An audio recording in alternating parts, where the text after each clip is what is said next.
Alright guys, here's the video to find Tim Jacobson's the winner for his Iceman bauble.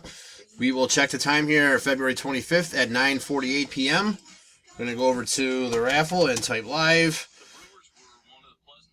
And we have February 25th at 9:48 p.m. Here's the list of our 75 entries. Take a look through everybody there. We have Rob on the bottom and Daniel on top. February 25th, 9:48 p.m. We're going to roll 2 dice. Has to be 5 or higher. There's 12. All right, 12 times. Here we go. Good luck. 1, 2, 3, 4, 5, 6, 7, 8, 9, 10, 11. Last and final. Here we go. Good luck. It is Bill Carroll. Spot 44 is your winner. So, Bill, please get with Tim to collect your Iceman. There's our verification code, our timestamp. Once again, February 25th, 9:48 p.m. That's it, guys. Thanks.